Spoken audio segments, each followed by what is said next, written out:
A very good afternoon to you and welcome to Good Afternoon Ghana here on Metro TV. I am Bright Nanakwesi. I'm in from my studios here at Ridge in Accra, the Kuya Bohima studio. We are live on DSTV channel 277, on Facebook, on YouTube at Metro TV Ghana, on X and on Instagram at Metro TV GH. Even on TikTok, we are there. So go on there. Every single platform on social media, like, comment and share. Join in the growth on our pages and let's have a conversation. My colleague Nana Kwesi Kwetia, I was hyping him last week for putting on the glasses, which he actually appeared on TV without it, but today he's back with it. Kwesi. Good afternoon to you, Bright. I hope you're doing very good. And nice to know that you are back with your glasses. Yes, I need to be. I mean, today had to be the only day that I had to put it on, so I've got it on today, and we are good to go. So let's look at the top stories for this afternoon.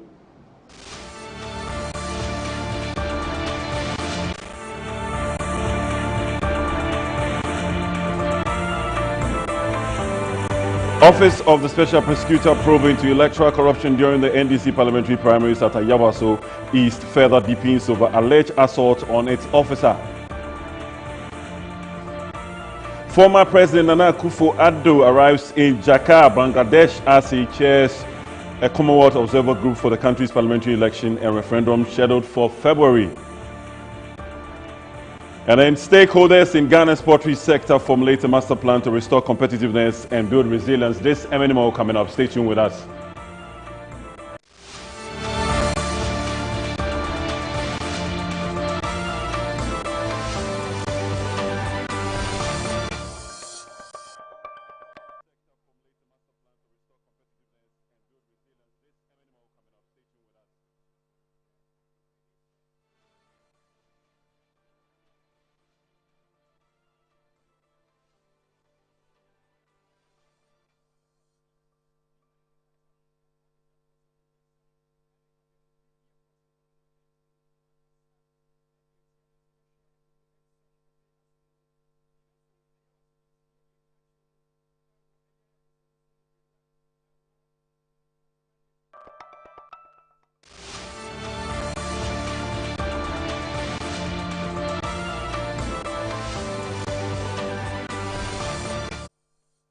Welcome back, and these are the details. Stakeholders in the poultry industry have come together to formulate a master plan to restore competitiveness and build resilience. The Poultry Master Plan Initiative seeks to set the once above vibrant sector with a clear vision to reposition it as a competitive, inclusive and resilient contributor to national food and economic security. There's more in this report by Abdul Basit Suleiman. The Agenda 111 Hospital Project, initiated by the Nana Dankwa Akufo-Addo-led administration, seeks to expand access to health care across the country while ensuring that every district is provided with a well-equipped hospital. The initiative aims to guarantee that Ghanaians in all districts and regions have access to quality health care delivery. In the Volta region, 6 Agenda 111 hospital projects were commenced and are currently at various stages of completion. However, most of the projects were stalled ahead of the 2024 general elections, including the Afajato South District Hospital project, which has been abandoned and exposed to the weather. Residents of Golokwati are lamenting the lack of a district hospital, which is making it extremely difficult for them to access health care. And actually, the Agenda 111 project, which was brought to us, we were seeing it as a help to us in health delivery. But as it has been stored now, we are finding it difficult to get access to health facilities because this is the only hospital, if completed, will help the people of Afajato.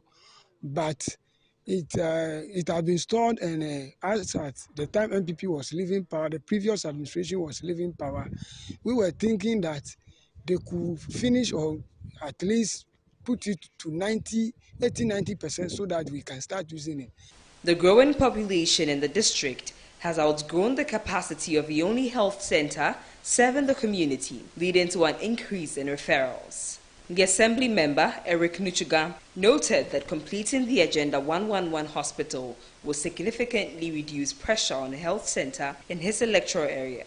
This place was built some 20 and over years ago, and looking at the population here now, we have overgrown the place.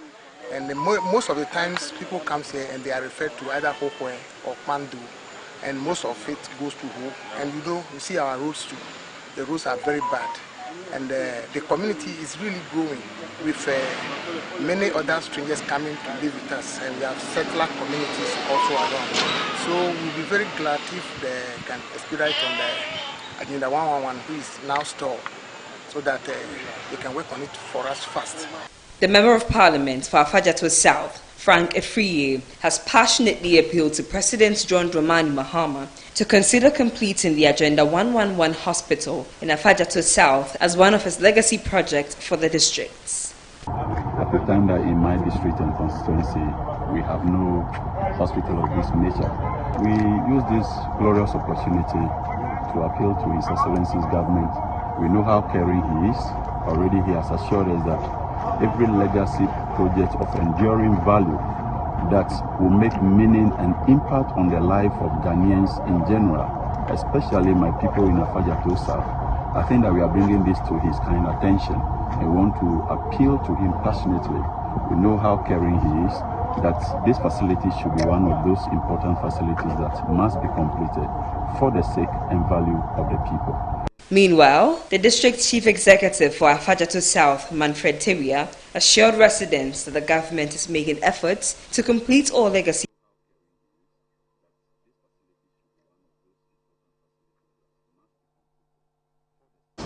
And relief has come to nurses working at the Trukpe Health Center in the North Dayi district of the Volta region, and the much-needed accommodation challenge has been resolved. The intervention was made by the Minister of Parliament for North Dayi constituency, Jocelyn Kwashi, who, through her MP's Common Fund, constructed and commissioned a 4-unit nurses' quarters. Our Volta regional correspondent, Gabriel Asempa, has more.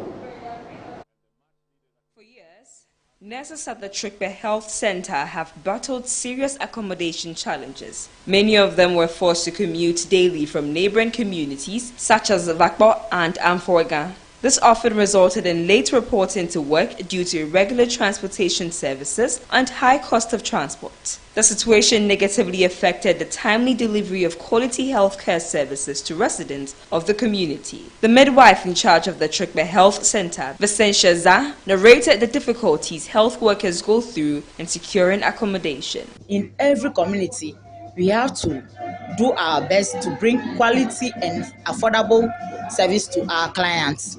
But with this, the staff is not staying in the camp, in the facility.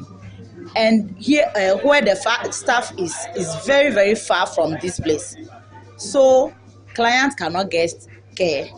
And sometimes too, when the car is going, like car is passing to the other community, which is Vakbo and Amfwe, they have to be in hurry to go.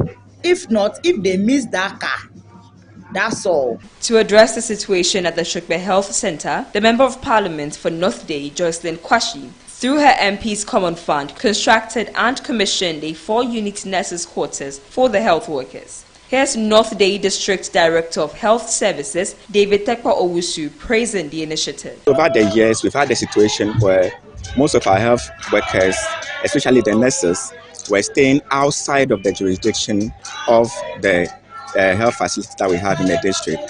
So with this particular edifice, it's going to help to improve on the emergency services that we render for the good people of Trukpe and indeed other people who are also outside of that particular jurisdiction. The Member of Parliament for North Dayi, Jocelyn Kwashi, expressed her satisfaction at mobilizing resources to complete the project. It's been so many years of not getting resources to complete the project, but I am determined to make it happen. And then today we are all here to celebrate a 4-unit chamber and hall for nurses. We know how important it is to get a place for our nurses, because virtually they are the ones doing everything for us. When you fall sick in the night, they are the ones we call on. We want to give birth as women, they are the ones we call on. So it's been my headache. It's been so pathetic that for so many years these nurses have sacrificed their lives, left their families wherever they are coming from, and then when they even come to work, they don't get a place to stay.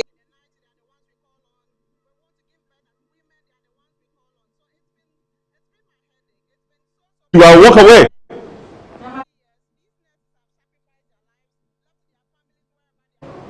Let's continue with other stories. As an 81-year-old cocoa farmer has appealed to the government and the Ghana Cocoa Board to act urgently over months of unpaid cocoa proceeds, warning that the delays are pushing elderly farmers and their families into severe hardship. Her emotional account reflects growing frustration among cocoa farmers in parts of the eastern region who say they are yet to be paid for being supplied as far as back as November 2025.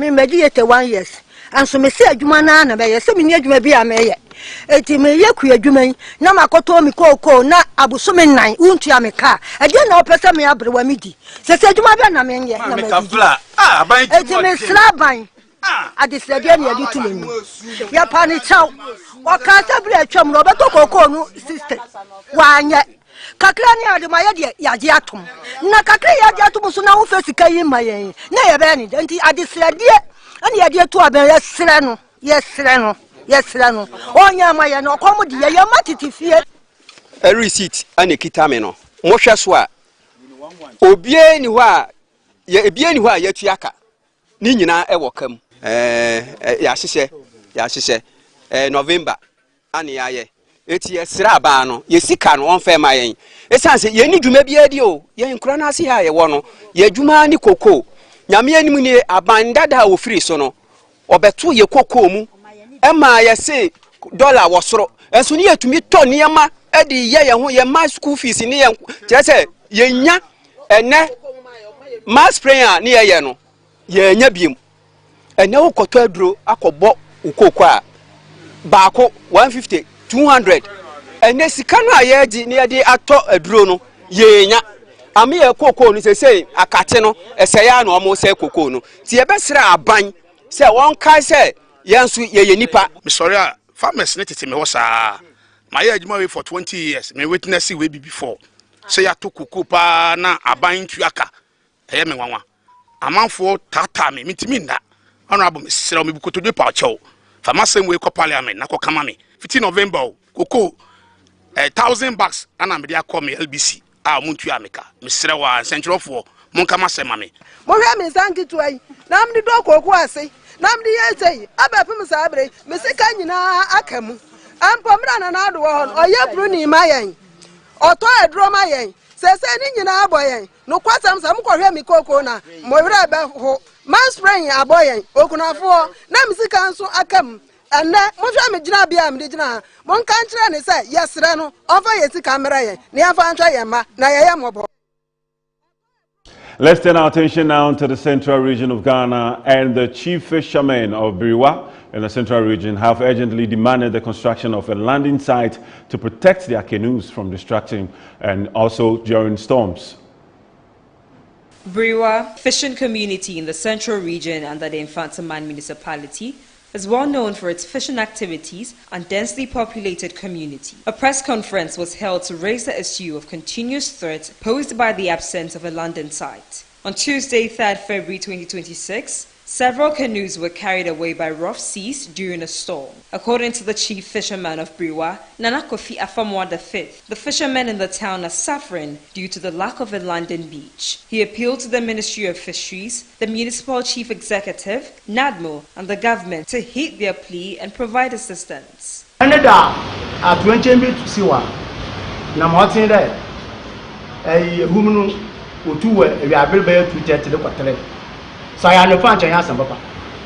Anam landing site na yenye bi wo nti. Wa ma ya yamani na no the sincere village. Na bi no cheso nsuno so won fa din seroma anya asoma bi. Na je wadamda ne site na jeni na agu da madina ekwadina amoti commander igwe no mabu mure wonya wa yama bi an se village. Nti de mosi yami na ye na e de na ase wosu owi ado. Ema mesafo na manyin ade shebempo na adi na ekubu nsu me apir manyaman oye entemene kase ya ma minister president wonya wo ya we mp wonya wo ya won te ya bi yejo ya fence chofre ombro mo boyen no me ensem no kwachi masaban oye sensitive mi no botuma ye aye bi de to wo ye gbafo bo mo na infanteman ya infana from Biriwa in last. Several older chief fishermen also expressed concern, stressing that their work is at risk because some canoes fail to return with fish due to the lack of a proper landing beach. They added that some fishermen are forced to travel to distant locations to fish because of the high waves in the area.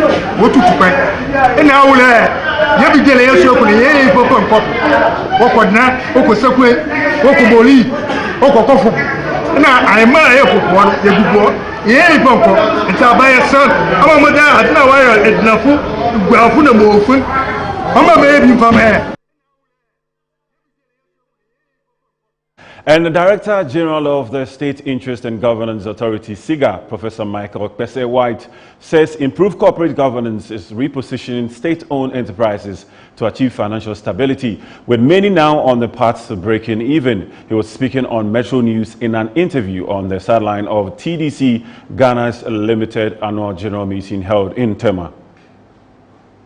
Okpese-White says the renewed focus on accountability, transparency and efficiency is beginning to yield positive results across several state-owned enterprises. This is a clear indication that the prospects for many of our state-owned enterprises to also do very high, and that TDC is something that is well implemented by the other state-owned enterprises in this country, especially if they commit themselves to sound corporate governance practices, prudent financial management, and creative investment principles.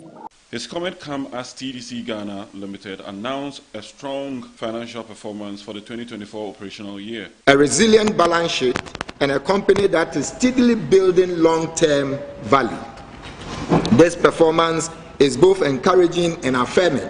It underscores the effectiveness of management's strategic focus and unwavering commitment of our staff. I wish to commend the Managing Director and management and employees for their professionalism, discipline, and dedication, which continue to translate strategy into measurable results. The board chair highlighted TDC's regional expansion drive across 5 regions.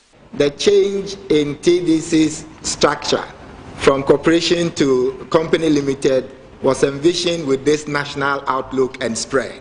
So the change itself came with the need for us to enter other regions. Managing Director of TDC Ghana Limited, Courage Makafui Nunikweku, said addressing Ghana's housing deficit requires collaboration among all players, noting that TDC's role is to implement existing national housing initiatives. Oxygen City remains our signature transformational project. This master plan development represents the future of TDC, a modern mixed-use city with affordable housing, service plots, commercial sector, green spaces, and essential infrastructure.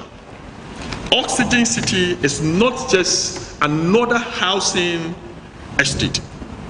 It is a model community designed to stimulate economic activity, create jobs, and unlock long-term value for both residential and commercial activities. The TDC Managing Director outlined several upcoming projects, including additional housing blocks at Pong, redevelopment at the TDC Clubhouse. Guest Speaker and Minister for Works, Housing and Water Resources, Kenneth Gilbert Adjei, described TDC as a strategic vehicle for delivering government housing and urban development agenda. As a state-owned enterprise with a long history in land development, urban planning, and housing delivery, TDC has been instrumental in shaping some of Ghana's most important planned communities.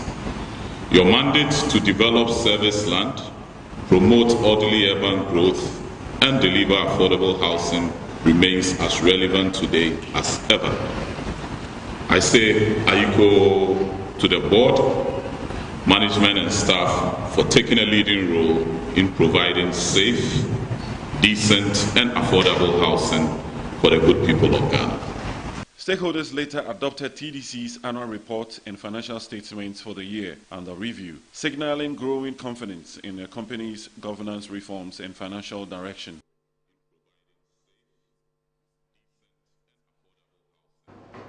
Let's take a look now at the Ayawaso East constituency elections, which just happened this past weekend, and the Office of the Special Prosecutor has launched investigations into alleged electoral corruption during both the New Patriotic Party and National Democratic Congress primaries, citing claims of vote buying, vote selling, and election-related violence. The probe has further deepened following an alleged assault on an OSP officer during the NDC parliamentary primaries at Ayawaso East. Investigations target alleged inducement of voters and other corrupt electoral practices that occurred during both primaries.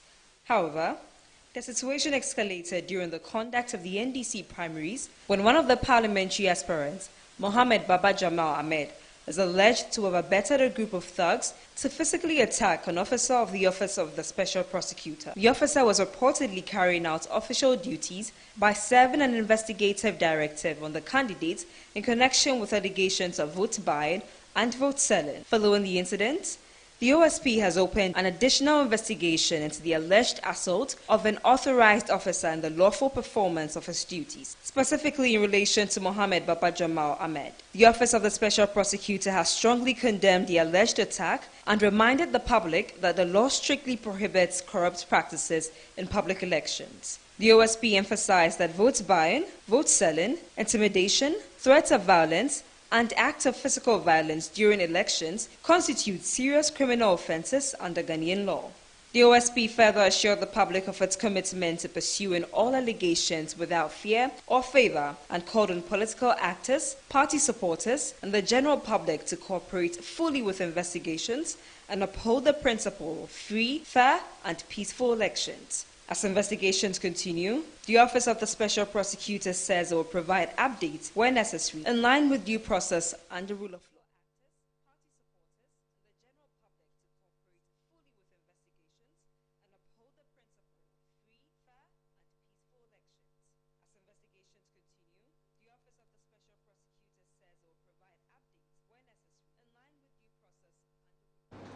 Let's turn our attention now to international relations, as former President Nana Addo Dankwa Akufo-Addo has been appointed to chair a Commonwealth Observer Group for Bangladesh's parliamentary election and referendum scheduled for February 12th, marking one of his first major international assignments since leaving office. Former President Nana Addo Dankwa Akufo-Addo is leading a Commonwealth Observer Group for Bangladesh's parliamentary election and referendum scheduled for February 12th. The former Ghanaian leader is chairing the high-level team tasked with observing the electoral process, with particular focus on pre-poll preparations, stakeholder engagement, and the country's overall readiness ahead of voting day.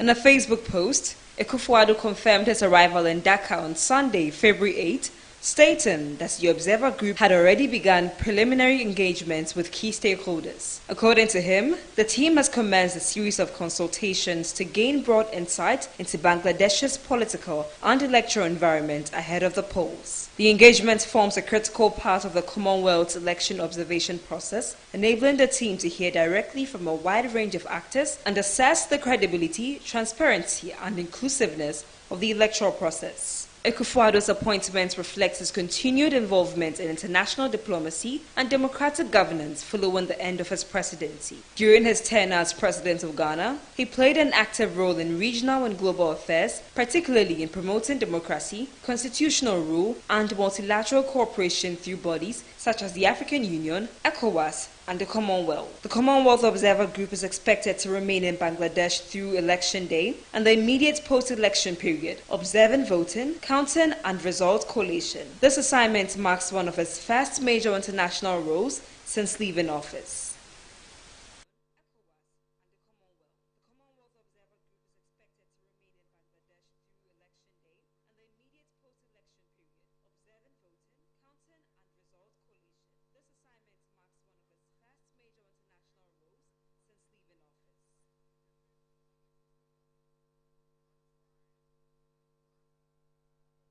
And that's it for the afternoon news. Bright Nana Kwesi Amenin takes over from here with Good Afternoon Ghana. Thank you, Nana Kwesi, here for that quick update from across the country. This afternoon on Good Afternoon Ghana, I'll be talking about happenings from Ayawaso East during the primary of the NDC there, as they elected one person to represent them in a by-election that will see a new MP being elected for that area. A lot happened there. What exactly are the issues? From issues of vote buying, to President Mahama recalling ambassador to Nigeria who came to Ghana, and Baba Jamal, to contest for the position of an MP. What is happening? The NDC party says we will not allow any, bad deeds from our people in terms of vote buying and arrest. Even majority in parliament are calling for a scrap of the elections. Minority are also doing the same. But what exactly are the issues as it stands now? We'll be talking about that. And also be looking at issues concerning health, sickle cell, as we are in the month of love. What should people or persons in love be looking at? Stay with us here on Good Afternoon Ghana. We are back from the break with more conversations. Don't go nowhere.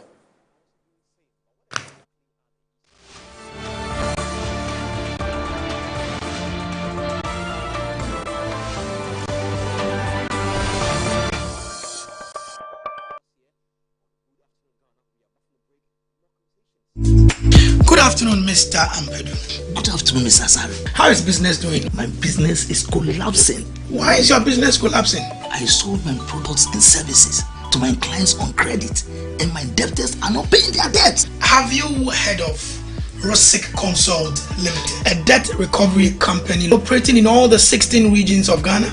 Not at all. Mr. Ampedu, all you need to do is to contact them on their customer service line. I recommend Rosic Consult Limited, a debt recovery company to financial institutions, businessmen and businesswomen, other companies, and also individuals. Rosic Consult has 98.4% debt recovery rate. We have professional debt recovery managers. You are assured of swift debt recovery. No recovery, no commission. For Rosic Consult Limited, no more write-offs. And we pre-finance the recovery ourselves.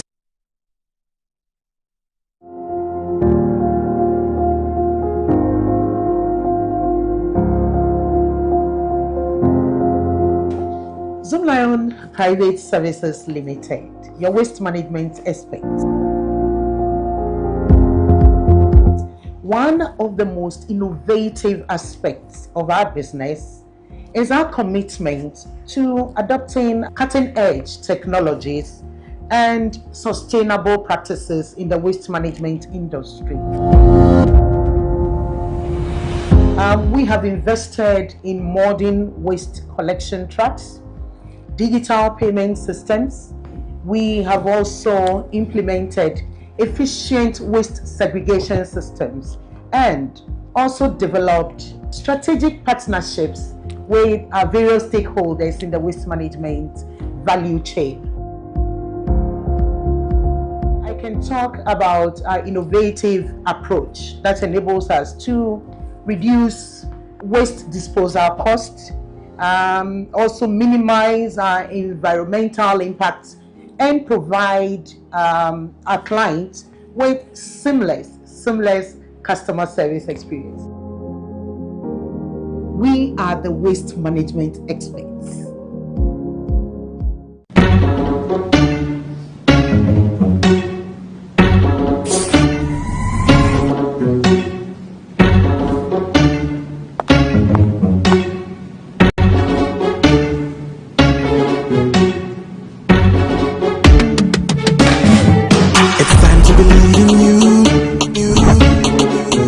Changing, so should you.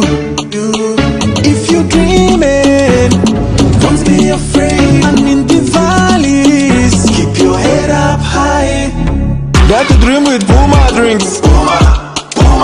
Yeah, believe it, you can achieve. Oh yeah, clap your hands for the whole new vibe. Make we set the place. Oh yeah, come alive. Let me hear you.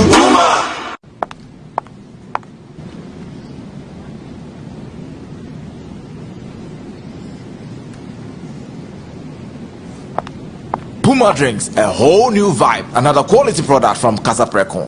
This advert is FDA approved.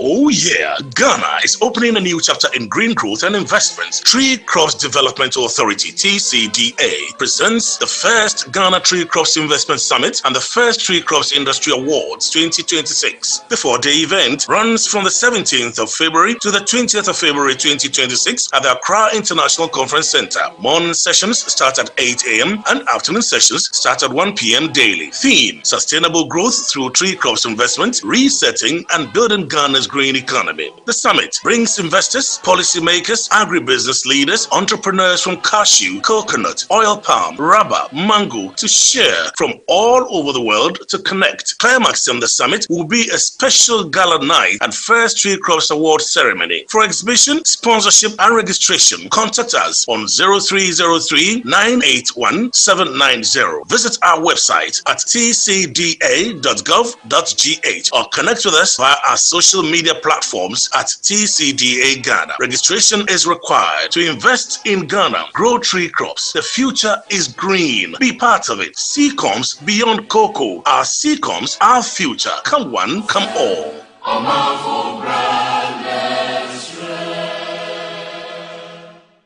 This February on Metro TV.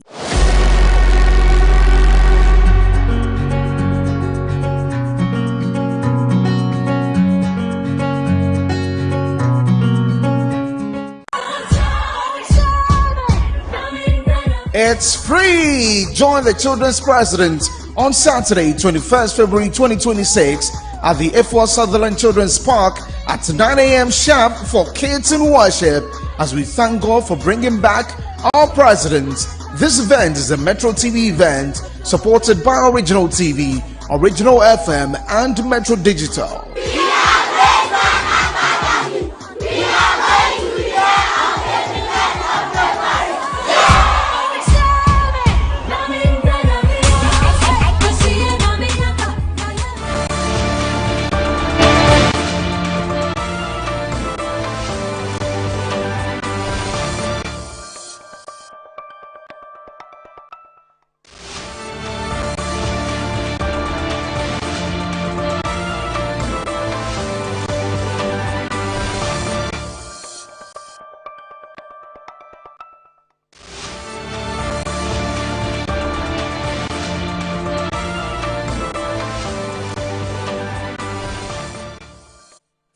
And thank you so much for staying with us here on the program Good Afternoon Ghana with me, Bright Nanakwesi. We are very live and loud on DSTV channel 277, on Facebook, on YouTube at Metro TV Ghana, on X, and also on Instagram at Metro TV GH. Go there, like, follow, share. Let's have a conversation here on the show this afternoon. I've been joined in the studio by my first guest in the person of Amos Ando, who is the founder of Focus on Sickle Cell Foundation. Focus on Sickle Cell Foundation. Amos Ando is my guest here this afternoon. Thank you so much for joining me, Amos. Thank you, sir. How have you been? Oh, I've been good. We're in a month of love, and you seem to be concerned about sickle cell. Why? Exactly, because love and genotype are one. Okay. Yes, so you can't just love without knowing your genotype. So that's why we've chosen the month of love, which is February. Yes, right. Yes, sure. Right, right. Thank you so much. But let me ask you, when it comes to sickle cell, do you think Ghanaians really don't take it serious? Oh, yes. And sickle cell disease, I can say it's a blood disorder, okay, that makes our cells sickle shape, or to explain it further, moon shape. So with this, we have blood flow. And with the sickle cell disease, if a person is living with that condition, the blood flow is very weak in the system. So you have the normal hemoglobin, which makes the red blood cell round, like a donut shape. Okay. But with the sickle, because it's just round like, let's say, moon or banana shape, the blood flow in the system becomes very low. So anywhere blood gets stuck in the body, you have to get a crisis. So if blood gets stuck at the heart, you can even get cardiac arrest. If it happens in the brain, you are going to get stroke. If it happens maybe at the hip bones, then you are going to get hip problem to the extent that there's going to be hip replacement if you don't take care. So sickle cell disease is not easy at all. But as you said, in fact, it's been with us so many years, but Ghanaians don't really take it serious because the awareness on sickle cell disease is still low in the nation. Yes. But what do you think has contributed to the fact that education on sickle cell is low? Yes, because you see, when it comes to these issues, conditions like, example, HIV/AIDS. I know that when I get HIV/AIDS or when I'm infected by HIV/AIDS, personally, I will feel the consequences of it. But with the sickle cell, it's like a third party going to suffer from my ignorance. Third party? Yes. In what which sense? It's genetic. So I might be AS, and if I get married or give birth with a lady who is AS, meaning the child can pick the S from my side and the S from the woman's side and get SS. That is the sickle cell. So you see here is the child who is going to bear the consequences or suffer. Right. So the parents, they won't suffer, they won't feel the pains. But at the end of the day, out of ignorance, you will still suffer because of the financial burden on this sickle cell treatment. Yes. So how and should people with sickle cell live their life? In terms of going for a partner, how careful should you be? Okay, so as I said, we have the genotype class. We have the AA, AS, SC, SS, and when you go to some of the other countries, we have alpha, sickle alpha, sickle beta. But in Africa here, we only have the AS, AA, SC, SS. Is it that we only have, or that's what we are made to understand or know about? Yes. So you see, in Africa, which is the AS, we have so many people living with it. They are carriers. We call them carriers. So we have a lot of people living with the sickle cell trait, which is the AS. So if you really want to match it very well, if you are AS, you shouldn't go for someone who is AS, because we are not God. When the child is being formed in the womb, you can't decide that the child should pick your gene, maybe your A gene, and pick the father's A gene. So if only it happens that the child picks your S and pick the father's S, meaning you are going to put that child in trouble. So myself, I'm also a person living with sickle cell. Right. So if you... Okay. I don't know whether you're married or you're in a relationship. I'm not. But if you were, or if you are going to be... Yes. What type of partner are you going to choose? So I'm SC. So I should go for someone who is AE. AE. So meaning if you are to give birth, the children or the child, if I'm to give birth with one child, the child is going to get my S or other C and pick the mother's A or other S. Right. Yes. Right.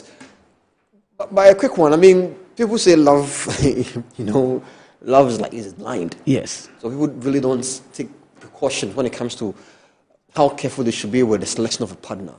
The amount of love, let's advise ourselves.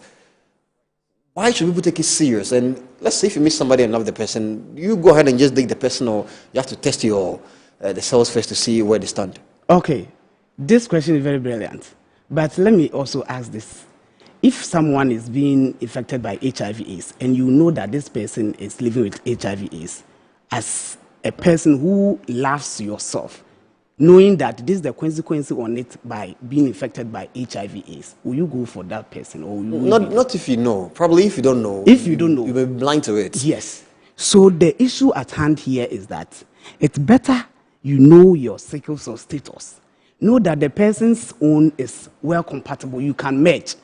If you are AS, as I said, and you go for someone who is AS, you can be a wealthy person, whoever that you can even be. But you can't buy attention. Time is also money. So let's say you are working as a journalist, and you don't know you've given you get interaction with a lady who is AS and you are AS. As a journalist right now, you are here working, and your child is sick, having crisis, and when the crisis sets in, it's very dangerous. You as a parent, you can't stand, and doctors will be calming you down. So you see, it's not about even the child going to suffer. You, the parent, you are also going to suffer. So it's very, very important as a youth who is trying to begin life. You have to know your genotype, because you can't just come, bring forth a child whilst you are struggling to even manage the family, to also take all these monies that you are going to spend on the child education to buy medications. And the medications too are very expensive. Very expensive. Yes. But is it possible for someone living with sickle cell to say, I'm free from it? Okay, yes. Now, science is, improving small. So we call something bone marrow transparent. The bone marrow transparent. You see, when maybe you've eaten goat's meat before, the bone, you could see that there's something in the bone, like a liver, or like a black clot in the bone. Have you noticed that? Yes, sometimes whitish or sometimes brown. Yes, very fragile. So as a sickle cell patient, if you want to be free from it, now things are, growing. Scientists are really working very hard to have a situation whereby you remove all this, your bone marrow, to replace with someone. It's like kidney failure, and you are going to get a kidney transplant from someone, a donor. So if the donor and yours are compatible, then they can just help you by taking out of some of the bone marrow to replace yours. But that one, it can buy the whole studio and even the building, and sometimes it's not easy. It can buy a whole hospital, the bone marrow transplant. Wow. And how many people can afford this? Can afford it. I was just about to ask you the percentage of people in Ghana who can survive. And you see, let me go forward and tell you the statistics so far about people living with sickle cell in the nation. Annually, according to the National Health Insurance Authority and the Ministry of Health report, especially they brought forward the sickle cell strategy to fight the sickle cell disease from 2024 to 2028, and it shows that 18,000 babies are living with sickle cell disease annually in Ghana, and that is even average. So meaning 18 or 20,000 or in between are people living with sickle cell disease in Ghana annually. So imagine we bringing forth children living with this condition, 18,000 annually. Where will Ghana be? Because as I'm here, I'm a person living with sickle cell. Yes. I have an ambition to be a president, to be whoever that I want to be. But sometimes because of the crisis, you can't even, focus on your dreams. Because sometimes the condition itself can stop you, breaks you. So we have doctors who are living with sickle cell disease, and so they are suffering. So imagine a doctor who has to take care of a patient is also having sickle cell condition and can get crisis at any time. Well, I get you. Sorry to catch you, but then are there any things like any home remedies for people just to make sure that you are not crossing the line of getting yourself in hot waters? Okay, so with the home remedies, sometimes when the crisis sets in, our parents, they give massage with hot water, warm water, or something like that. That's more like first aid. Yes. Before you seek the proper. Yes, and then also we have medication called folic acid. That's small medication. With that one, you have to take it each and every day to your lifetime. That's what doctors will tell you. So the folic acid is something that you have to take daily. Okay. It's not like when the crisis are setting, but either the crisis is there or not, you have to take it. And we have hydroxyurea.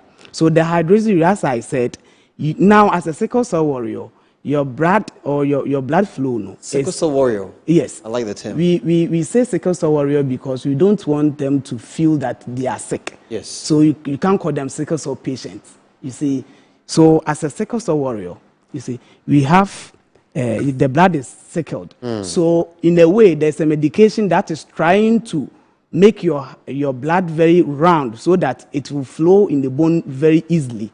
Right. And that is called hydroxyurea. So taking that hydroxyurea, you don't really get crisis every day. So at rate where maybe you will get crisis, it will reduce. And especially in the rainy season or in the cold weather, sometimes you will get crisis at any time. You see, and even it's not in a matter of being like that circumstance being cold or cold weather. But sometimes, if any weather changes, maybe I'm here in Africa, Ghana, you know that in Ghana, the weather is warm or quite hot. When you migrate from Ghana to maybe UK, the weather there, you can't, absorb. You get crisis. You continue to get crisis till you become, okay with the weather or the temperature picked the weather there. So any weather changes, you get crisis. Any weather changes, you get crisis. Yes. So the focus on Sickle Cell Foundation in partnership with the Ministry of Health and National Health Insurance Authority. Right. As I said, sickle cell disease is very dangerous. So we are finding a way to draw the youth attention on sickle cell disease. Right. So that you won't be ignorantly give birth to someone living with the condition. So we've called this National Sickle Cell Fund Fair. If I attach the fund with this health condition because we want the youth to be also feel welcome. So we are going to use the entertainment to draw the youth attention on sickle cell disease. That's what the Ministry of Health, NHI and FOSA is trying to do. And we will be hosting this national event at the forecourt of Achimota Mall, which is on the 14th, this Saturday. Yes. So everyone is welcome, especially the youth are our target. Very, very. So if you are a youth and you want to, give birth or you want to date, don't go and date because the lady is very beautiful, the guy is very handsome like myself. Yeah, but absolutely. If you don't know your genotype and you fall in love with me and out of ignorance, we come together, we bring forth a child living with sickle cell disease. You should tell them. You should be able to tell them. I don't see now that I know. Now that I know my genotype, I have to let you, as a lady, know that I'm a threat. I can give birth to a person living with sickle cell because I'm SC.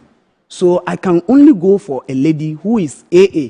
No matter if you are of Mami or if you are a Bill Gates' daughter or whatever. Right. Please, do you get it? Yes, I do. So we want the fanfare to, to unite the youth, bring them close to this health condition because the youth are the cause. A lot of people who are giving birth to sickle cell warriors, you ask them why, because you can't intentionally bring forth a child like that. 80% will tell you that they don't know.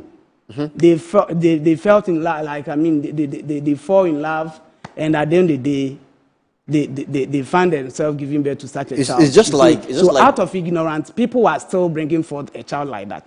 When they know, I believe, when the awareness go deeper, now the youth will know that, Master, upon the work that I'm doing, how many salaries do I get? Exactly. That I'm going to spend even 80% of my salary on a child. You see? That is one. Imagine if you give it to 2, 3, 4. Exactly. Thank you so much for coming. It's almost like people living with hemophilia. That's another serious condition. And you see, this sickle cell thing, you can get any condition. You can get organ damage, infections. You can get, as I said, cardiac arrest, stroke. You see? Wow. So this is very serious. Thank you. And we believe that Metro TV, Metro Media, you also... We are with you, don't worry. We are with you. So I'll be here with Amos Ando, who is the founder of Focus on Sickle Cell Foundation. Oh my goodness, it's been short but quite insightful. So we are with him. As we celebrate the month of love, especially on the day of 14th of February, Vows Day, please be careful, know your status and know who you are dealing with. Don't go to work. This is Good Afternoon Ghana. When I come back, we'll be speaking to Tanko Rashid Computer, who is the CEO for Ghana Investment Fund for Electronic Communication, GIFIC, and also doubles as a member of the NDC Elections Directorate. So stay with us here on the program. And also, we'll be joined in studio by a member of parliament who is also with the majority. We are talking about what has come forth, an issue concerning vote buying and how the party, the majority, and how Ghanaians are even dealing with this. Stay with us here on the program. We'll be back.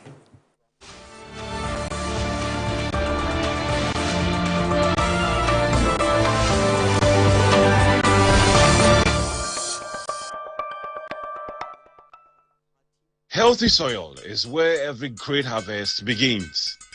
At ACAP, we turn waste into wealth, producing rich organic compost made right here in Ghana for our farmers and our future. Whether you are planting small or big, ACAP compost improves your soil, boosts your yields, and saves you money. Even in your own home garden, give your soil life naturally. ACAP compost, from waste to wealth.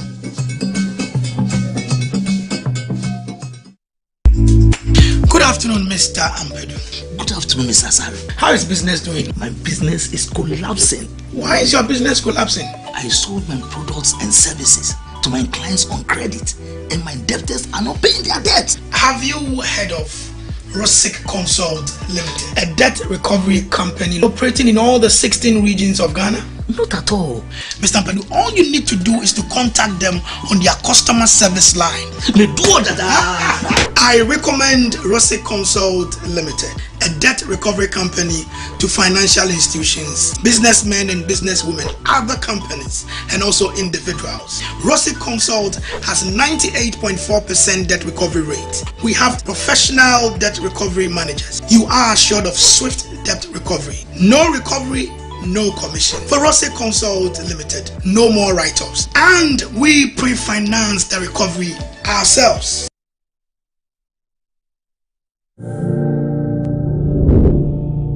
This is a chance of a lifetime.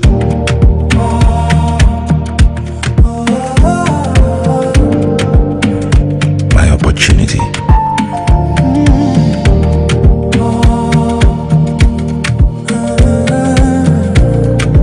Your opportunity.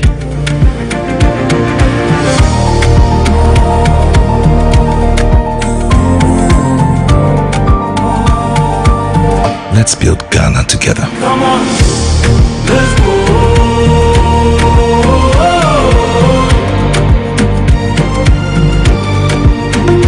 Come on, let's go.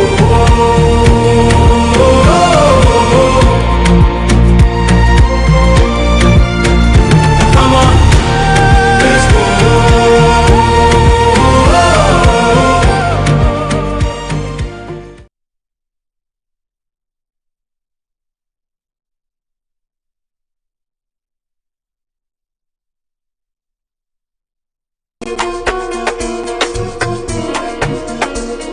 Get ready to splash into love this Valentine's season. Join the Campus Red Pool Party on Friday, 13th February 2026 at the Bayview Village, Atomic Junction. Rates is 60 cedis for singles and 100 Ghana cedis for couples. Time is 4 p.m. sharp. Come in your red bikinis for the ladies and red shorts for the gentlemen. Don't miss out on the fun, games, and vibes. Campus Red Pool Party. Love is in the air.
Welcome back, and thank you so much for staying with us here on Good Afternoon, Ghana.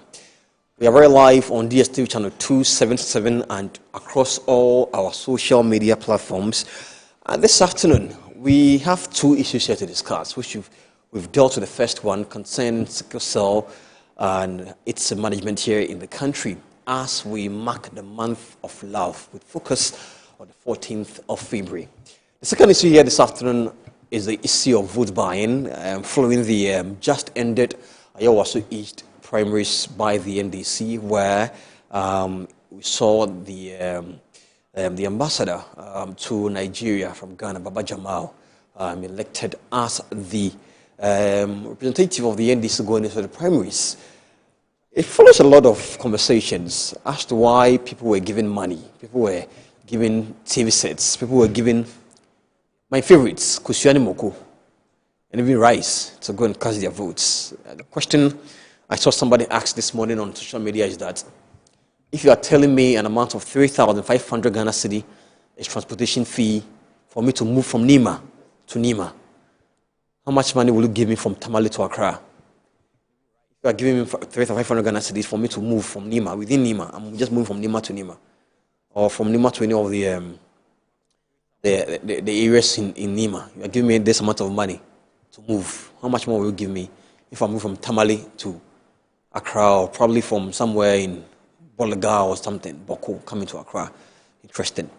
So I've been joined on Zoom by the CEO for Ghana Investment Fund for Electronic Communication, and also a member of the NDC Electoral Committee, the person of Tanko Rashid Computer.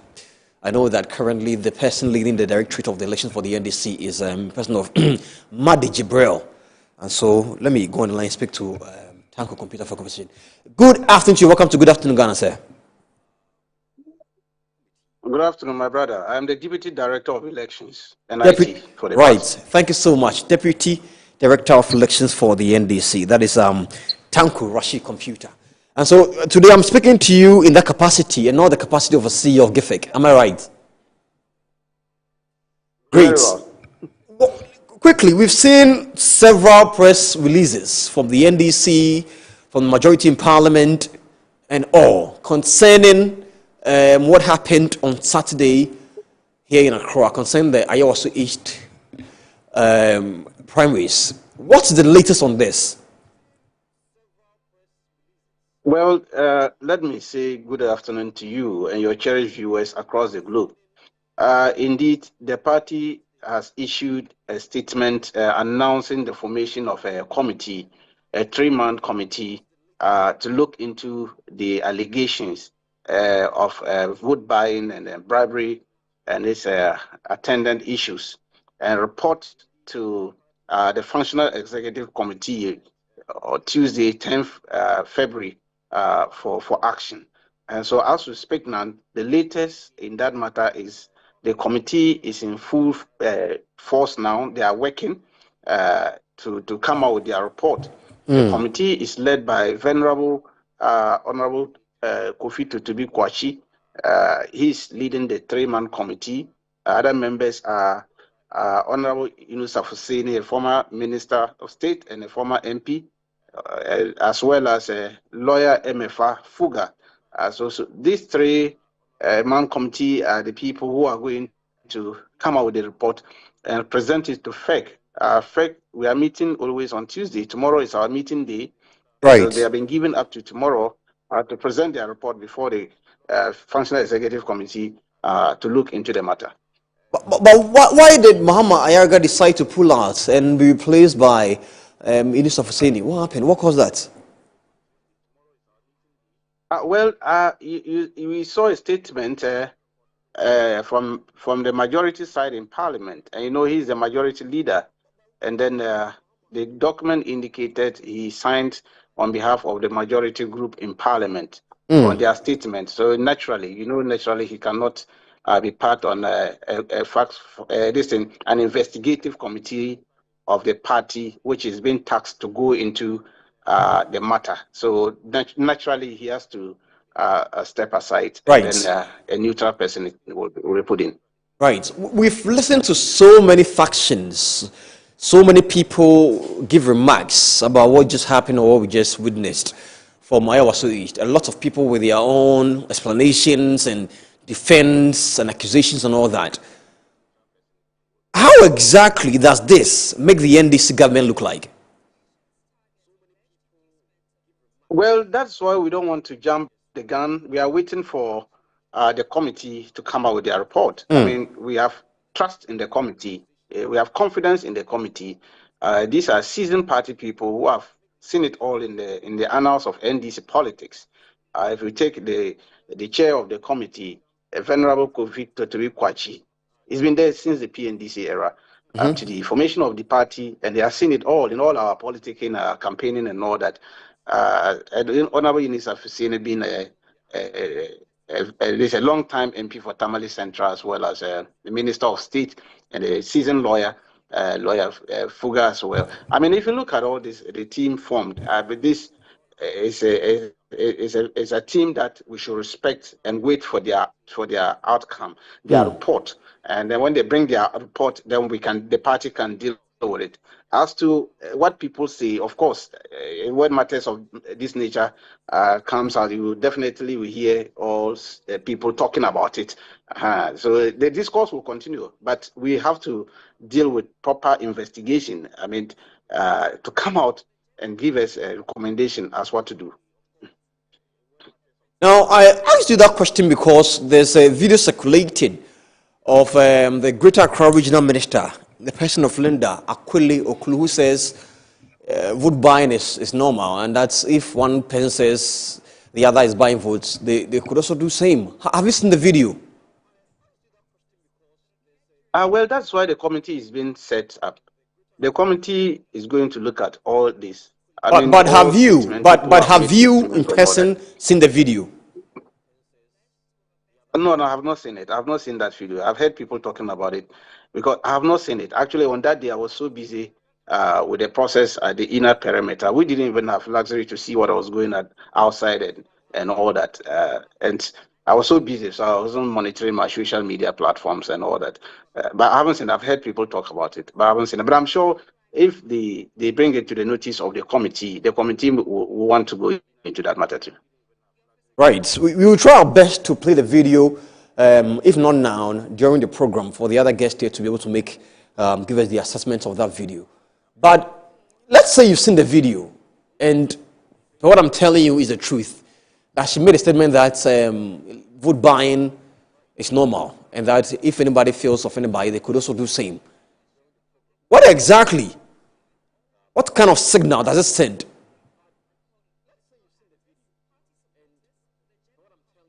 That's why I'm saying that as a party national officer and a deputy director of elections, we have given that mandate to the committee led by Venerable Kofi Toturi Kwachi to go into this matter and report back to the party so that the party will take a decision. It will be out of place for the party to be jumping the gun and talking about issues of this nature when the committee is working on that matter. So let's hold our horses. Tomorrow is not far. The committee will present their report, and I'm sure people will present them all these evidences if they have some. And then the committee will look at it and make an informed judgment on it in their report. So let's hold on and give them time to work on this report. When they are done with the report and they present the report to the functional executive, I know the functional executive is made up of seasoned party leadership, chaired by the national chairman himself and other custom party political heavyweights at the functional executive committee. So we'll look at all these things when the report is presented, and I can assure you, you'll hear from us after the report is presented. Is this the first time we are hearing of such issues concerning vote buying? Is it the first time yourself you're hearing such issues? Well, that is why I'm saying that as a party, we attach serious importance to matters of this nature. And that is why the party hasn't minced words in issuing statement on that very day in condemning it. And later on, came out with this 3-man committee. Compare that one to our opponents, our main opponents in the game. Have you seen anything of that nature? When it was so glaring publicly, they had just ended 31st January primaries that elected Alhaji Bawumia. You saw it. It was glaring. The people were even saying on your cameras, they were all over the place. But up to now, the party has not even issued one statement to condemn the action of what they did. For them, it's like it's an institutionalized activity in their party. The NDC is a social democrat, and so we attach serious importance to matters of this nature. And just to make sure, I know His Excellency John Dramani also made promises that he's going to make sure that sanitize the political landscape and not to let us have any political violence whatsoever. Electoral violence will be a thing of the past, and it's walking the talk. Electoral violence. So far, we have held several elections. Our opponent did no violence. Went peacefully. Under his watch, no violence will happen. And so we are resetting. A lot of things are going in this country. We've managed the electoral processes. So far, no violence, by-elections, rerun. We are going to do all these things. No problems. It went on successfully. That is a plus to the government of the NDC. And so matters of this now, where they came, that's why the NDC quickly came up and issued a statement on that. And so they should be congratulating, Ghanaians should be congratulating NDC for taking that bold initiative. Issue a statement condemning the alleged actions and all that. We didn't stop there and say, look, by just condemning it, let's investigate further. Maybe there is more into it. Let's hear what happened. So we put in these 3 months in, let them go into the matter and come out with their report. It's to help everybody. And then we'll resolve the matter once and for all. Right. Thank you so much, Tanko Rashid Computer. I'll kindly let you go. I've been told that you have a meeting you are going, so let me not hold you here for too long. And he is Deputy Election Director, Deputy Director of Elections for the NDC, and doubles as the CEO for Ghana Investment Fund for Electronic Communication. Thank you so much for speaking to us. I've been joined in studio also by Member of Parliament for Sisala East Constituency, Bataglia Issa Mohammed. Bataglia Issa Mohammed, who is also with the majority in Parliament. We will later be joined in studio again by Emmanuel Wilson, who is the Chief Crusader Against Corruption. He is a Chief Crusader Against Corruption. He's also here with us in the studio. But let me begin the conversation with my man who is already seated here, Bataglia Issa Mohammed, Member of Parliament for Sisala East Constituency. We've listened to if I say you, I mean the NDC, Director of Elections, Tanko Rashid Computer, who says, let's just hold on and wait for the committee led by Dr. Bikwache to take their time and go through things, and when they come out with their verdict, then we can speak about it properly. But for the time being, how expensive, I'm asking you this because you're a member of Parliament and you just came out from an election, how expensive is it as a Ghanaian to be able to go to Parliament or have a seat in Parliament? How expensive is it? You can use yours as a case study. I mean, I'm just wondering how much money you spent on your elections. And where did these monies go to? A very harmless question. A very harmless question. Thank you.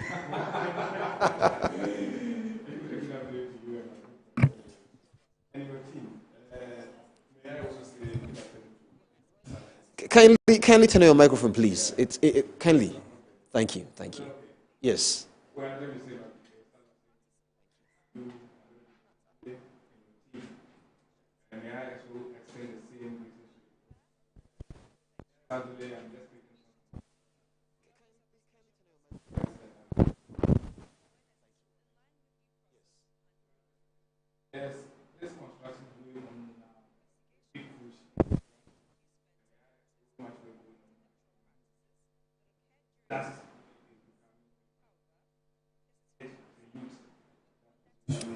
Forgive me. We're having some. I'm told that our sponsors are angry. If you don't go for break, they come and surcharge us. So our time for break is up. So please hold your horses. Let me go for that quick still. When I come back, we have a conversation. Forgive me. So stay with us here on Good Afternoon Ghana. Don't go anywhere. We just had a conversation with Tanko Rashid Computer, and now we are speaking to people who are actually stakeholders. Let me say stakeholders, because Bataglia Issa Mohammed is a member of Parliament for Sisala East, and also here with us is Emmanuel Wilson, who is the Chief Crusader Against Corruption. And so these are stakeholders we are speaking to about issues of vote buying. So stay with us here on the program. When we come back from the break, we'll properly be delving into the conversation. Don't go anywhere.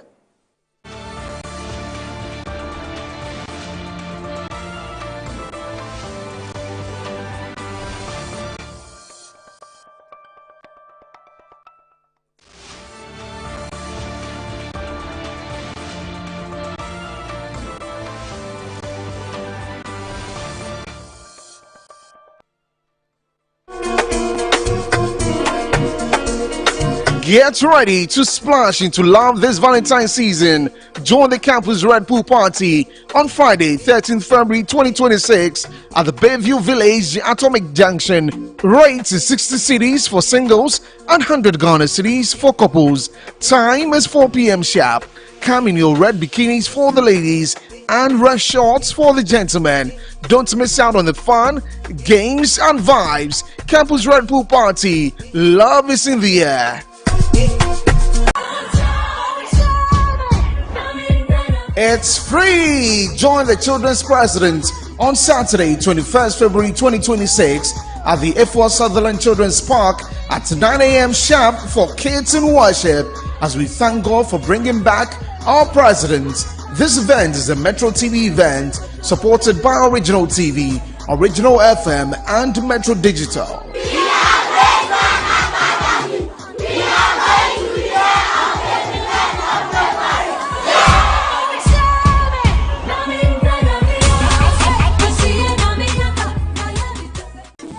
In every school, there is history. In every homecoming, there is pride. But in 2025, pride became competition. From convoys that shook the streets to colors worn with honor, from powerful reunions to legacy projects that will stand forever. Metro TV asked one bold question: which school truly owned the legacy in 2025? Welcome to School's Homecoming 2025. Who is who? Send your school name, convoy videos, speech and prize giving highlights, and your 2025 legacy projects to 0550-090-702. School's Homecoming, my school, my pride. This event is sponsored by Zoom Lion and Appointed Time Printing. School's Homecoming 2025 is a Metro TV event supported by Original TV, Original 91.9 FM, and Metro Digital. A fighter, she never gives up on love. If you have nothing else to say, then get out. Well, there is something else. A well-calculated character that will do anything to win. What do you want? I want you to listen to me and to understand that you're mine, Angela. I'm not willing to let you go. Very patient, kind, and loving. You're the only one that matters. And I want you to know that I love you. And I will be with you till the end. Gets what she wants by any means. Listen, Alvaro. It's time for you to make a choice. Your baby with Angela or your future with me. The story gets better with more suspense, love, and intrigues. You Are the One. Weekdays, 8 p.m.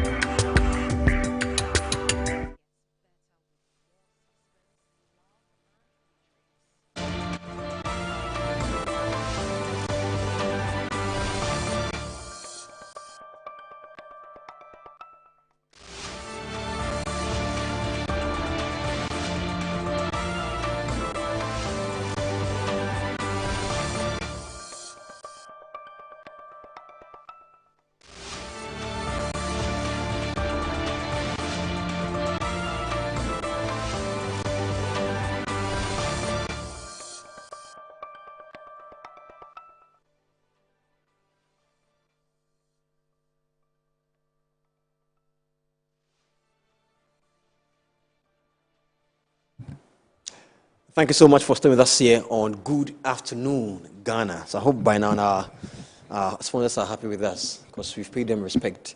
So let's not come back to the studio and have a proper conversation. We're still here on Good Afternoon, Ghana. I'm here with Bataglia Issa Mohammed, Member of Parliament for Sisala East Constituency, and also my very good friend, Emmanuel Wilson, Chief Crusader Against Corruption. I don't know how long it has been, but I'm happy to see you here. Happy to see you. I'm happy to see you this afternoon. I'll come to you, but before we go for the break, Honorable was on the floor. Yes, sure. Like I was saying that sadly we had a situation in my constituency that once again has brought some shivers down our spine. I'm told a motor rider ran into one of the vehicles that are the tipper trucks that are doing construction in my constituency. This time around, there's so much dust around, and all I can say is to also appeal to the young people and the riders. We should be very careful. We should be very cautious about the rules we apply, knowing very well that we have some construction work taking place there. I'm told some are very highly affected. My sympathies to the family and also those who are in the hospital will wish them speedy recovery. Yeah, I think our Deputy Election Director and the CEO for GFEC, Rashid Tanko Computer, clearly gave some perspective in relation to what transpired on Saturday. Right. And I think, as we all agree, the party under whose umbrella we all run on do accept that, yes, the investigation should take place. But that said, you asked a question regarding how much it costs to run an election in Ghana. Well, this question is more like a thesis question, and I'm sure there are many other organizations, my friend Emma here will testify to that have run such researches and have also come with figures. But those figures cannot just be MBOG. It cannot just be one figure for all. It depends on the constituency, the geography in which you operate from, and also sometimes depend on the stakes of that constituency. Some constituencies, the only election you have to run is the primaries. When it becomes an election that from primaries we are going straight to parliament, the stakes in primaries will be much more higher as compared to the general election. So it depends largely on that. But I'm told in your constituency, unless you beg them not to vote for you, that's what I'm hearing. I'm hearing that in your constituency. No, you beg them not to vote for you. You see, that's one aspect, and I'm sure my brother will be talking about. That's one aspect we've not been able to deal with clearly. You see, the last time we sat here, I indicated to you right from '92, from the Fourth Republic, when we decided to embrace once again democracy and use a universal adult suffrage as a means of selecting or electing our leaders. We have kept for ourselves rules and regulations, and at all times we have looked at it and modified to suit the current trends. For instance, where we even started from manual verification, we have to go to biometric. We started from opaque. Ballot boxes, we went to transparent, and several constitutional instruments have been established just to support that particular system. One thing we are still lacking and not being able to do very well is the violent aspect of it. That's one aspect. Another aspect of it is not being able to delink our natural nature as individuals or our makeup naturally. For instance, the African, we are communal people who depend on one another. We are not able to decouple that with what intentions, clear intentions of contesting an election. For instance, we live in a society where you cannot visit a chief's palace and live without giving a gift. That's the point. That's the situation. But we are told that is tradition. Exactly. So it is part and parcel of us. So that's why some people are making argument that gifting is okay. Gifting is okay. And unfortunately, we have a clientelism system of where we think that the order is a social relation that depends on our patronage. It's a relation that depends on patronage. What is in there for me? Before it started as a communal demand, the community will tell you that you do this, do this, do this. Otherwise, we are not going to vote for you. That's why you can go to an entire community. You see that no lies, no vote, no rules, no vote. Sometimes they even stop you from coming to the community. But because we have an electoral system that will have to first select the leaders, it has reduced from the communal demand to an individual demand. That's where the challenge is. But the big question here is, yes, whose fault is it then? Because you, as a member of parliament, is coming to me as a voter, electorate, and you're telling me that when you vote for me, tomorrow by this time, your life will not be the same. Your roads will be fixed. Your son will be going to school. You have free access to health. So you are giving me all of these promises. Then when you come and make demand, you say I'm demanding for too much.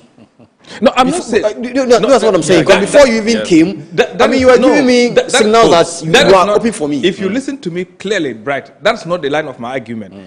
Demands that are communal in nature, that will improve the generality of people. We are looking at utilitarian benefits. We are not looking at individuals. So I am saying that demands that will make sure that a society becomes better. For instance, it's an entire community where they don't even have a borehole. So if you go and as a leader, they are putting pressure on you to bring that kind of demand to me, I think that I side with that. A situation, let me give an example. There was somewhere in 2009, a construction of road, building of school things happened in a particular area. The first, it was a novelty. But when we went to meet people, they said that, yeah, the government is doing well. We have been tried, they've tried, but we who are the party direct owners, what is in there for us? You see, when the demand moves from the communal nature into an individual, that's what sometimes brings some of these issues. That's why somebody might not know the immediate answer to give and will tell you that it's okay for you to give a gift, because you cannot decouple the issue from just the normal gifting that will not induce somebody to make a decision, than also what giving a gift that will induce somebody. So we should be able to decouple that. And I think that politicians as we are, for me, what has transpired gives us another indication that people are wary of what is happening and we all abhor to it. But how can we sustain this kind of momentum in terms of frowning against this kind of conduct? Because if you see right from the parliament where I belong, majority led by our various caucuses, leaders with the majority, they issued a statement indicating what we think should be done, because we think that the government so far has worked with good, we have some goodwill. And clearly, things are. This is not the kind of system we want to embrace going forward. These things might have been happening in the future, but where people are confident to do it openly, diffuse the kind of effort, and even sometimes go against the kind of philosophy we all run around. That's the challenge. I think that the essence is not to blame an individual, but to blame a system that is running all of us down. Because it sounds like you keep people in a cycle. I have to raise so much to be able to run an election. When I finish the election, I have to be looking for it for the next election. So it becomes a cycle of people running and not solving problems that are generally affecting people. So, right, that's the challenge.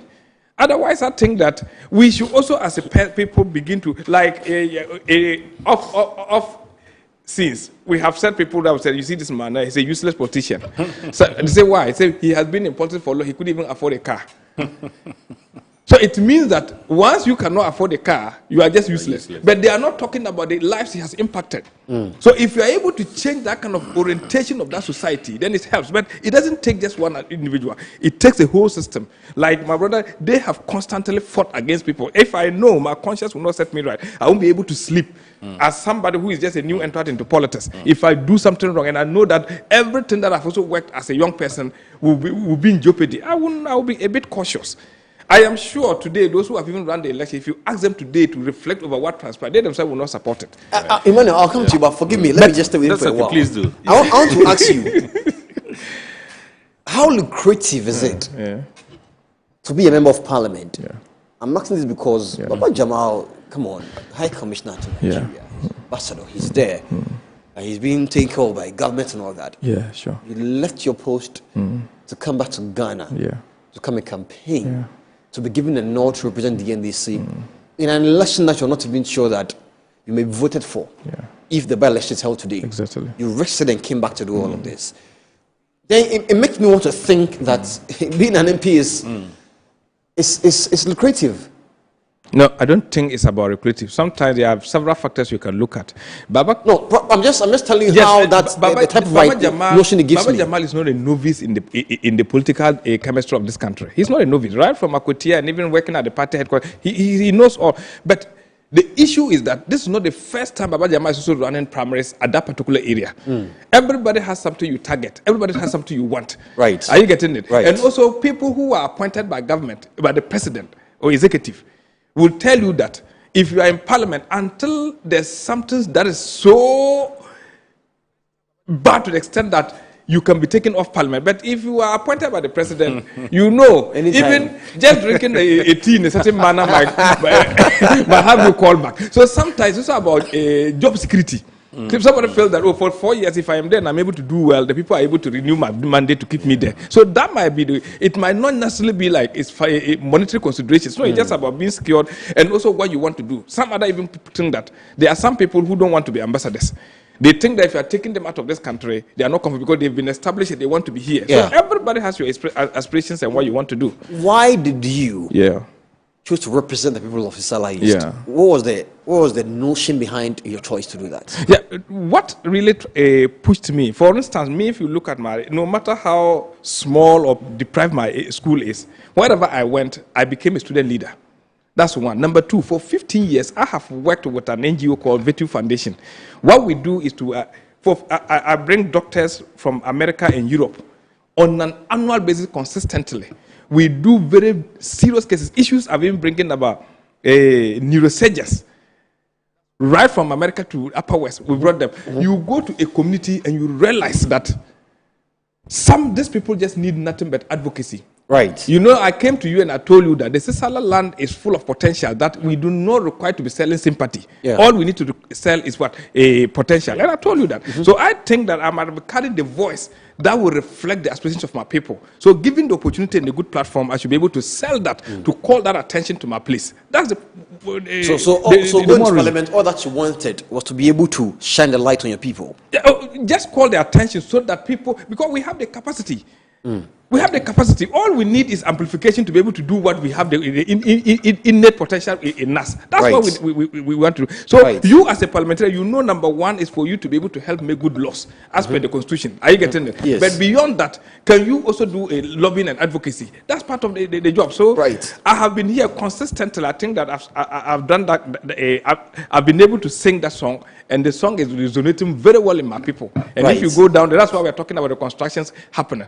Before now, I'm sure if you are going through the Bolga route to Tumu, you'll be comfortable traveling.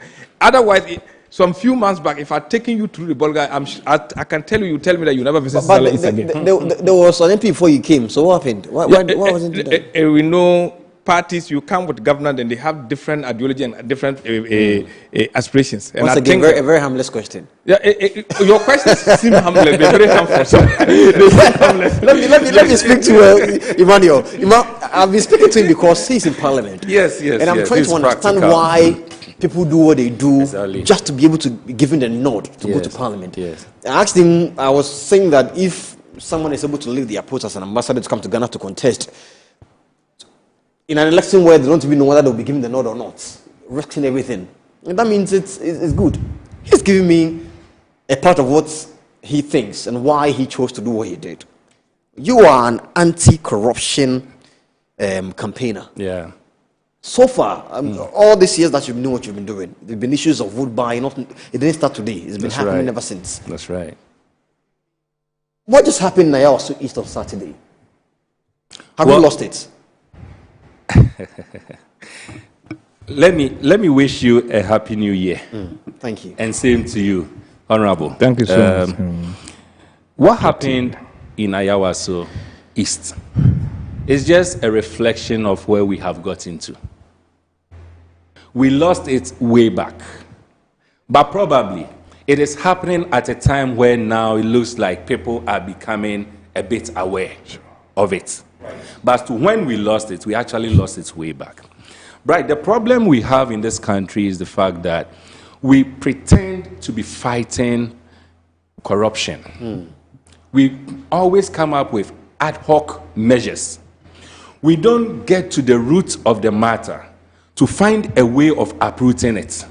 So it is always the fire service approach. We see fire burning, like the Ayawaso East.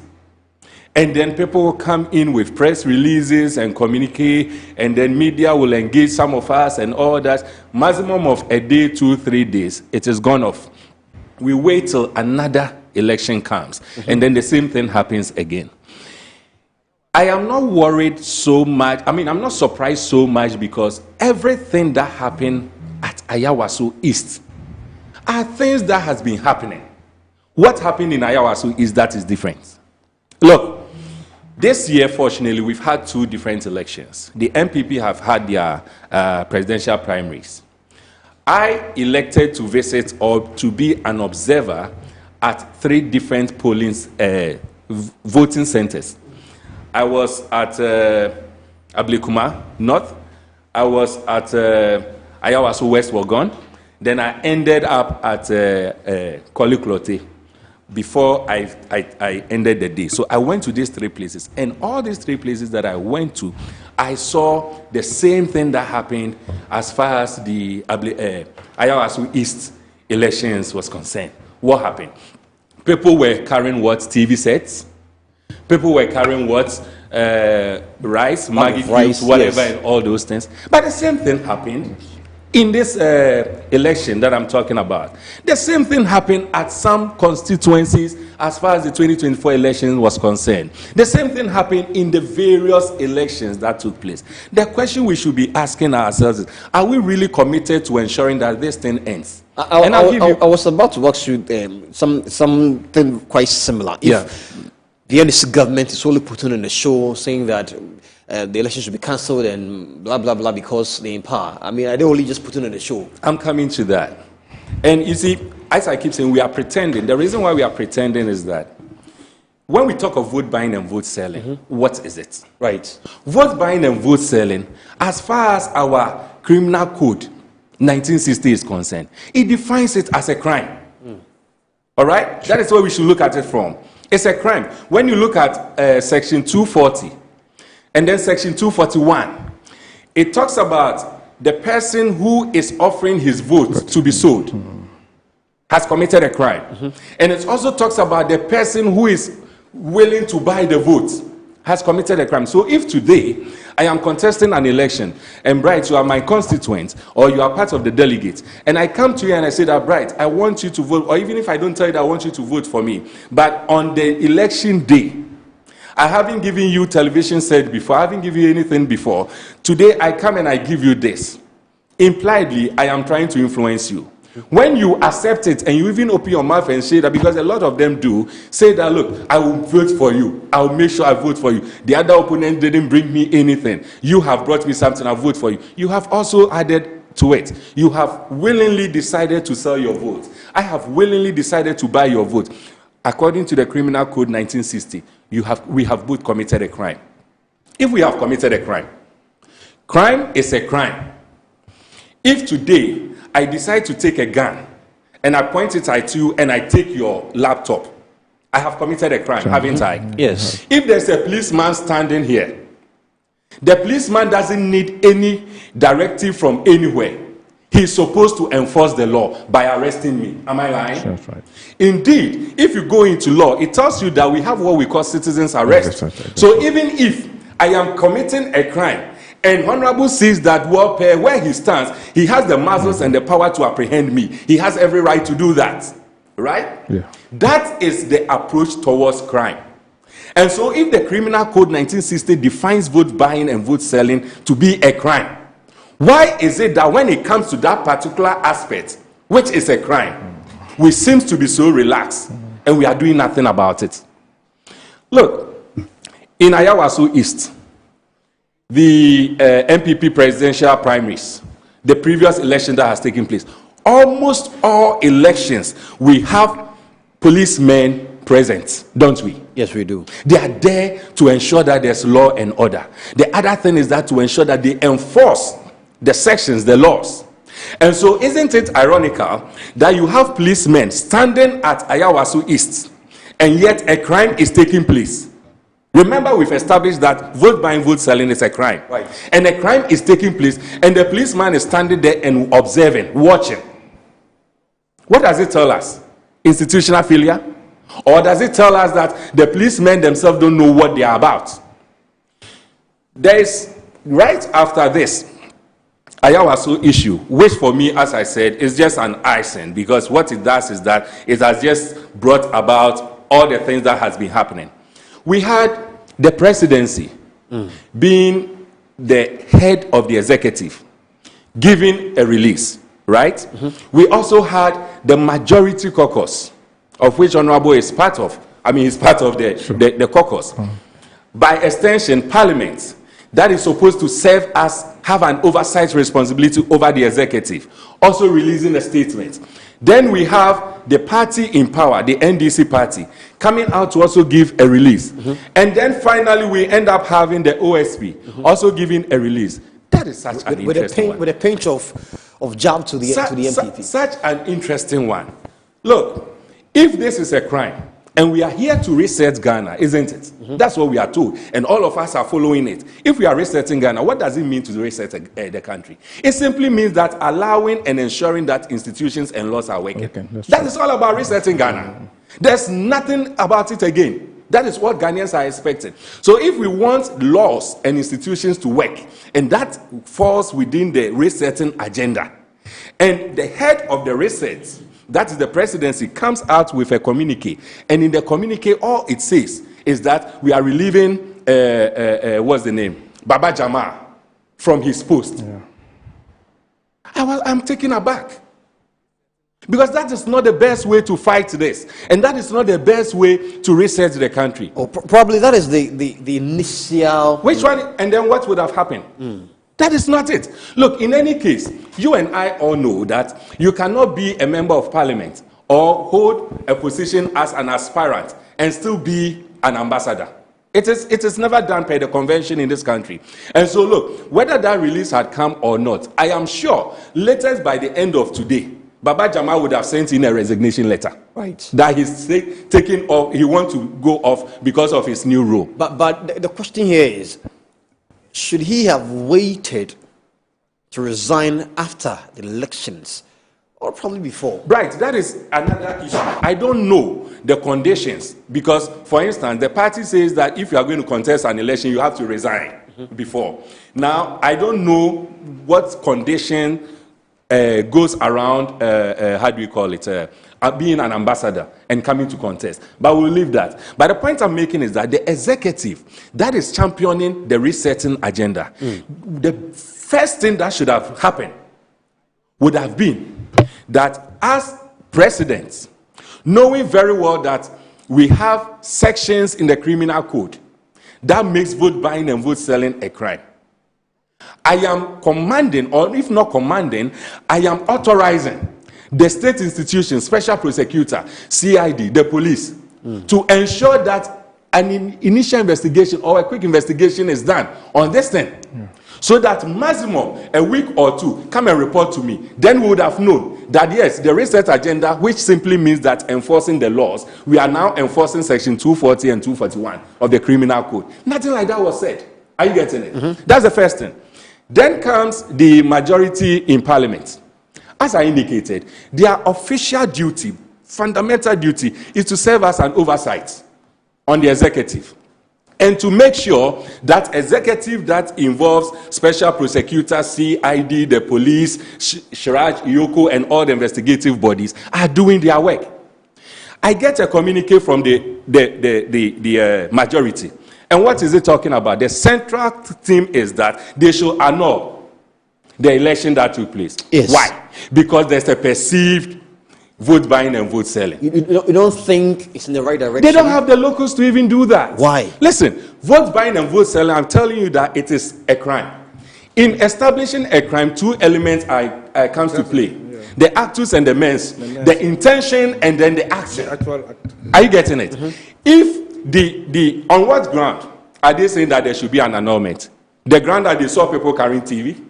That's why there should be an annulment. That is just the action. Have they been able to establish any intention? And they don't even have the locals to establish intention. They don't. Parliament doesn't have that. Exactly. So the majority in Parliament, and by extension Parliament, they have every power and every right to summon special prosecutor. Don't you? Yeah. And question the special prosecutor. The previous vote buying and vote selling investigations that you claim you've been doing, what has been the outcome so far? Has there been a single one that special prosecutor has come out with? No.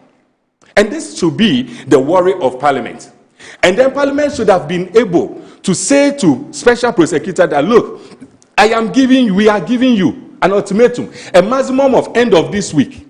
This, at least, the two elections that have taken place this year, the MPP presidential primaries, and then the Ayawaso East. We are mandating you, we are commanding you to use a maximum of 1 week to do a search. Come and give us report or give the public report on what you have done. And when they are able to do that, special prosecutor goes in and comes out and says that, well, I went to do and I've been able to establish an intention.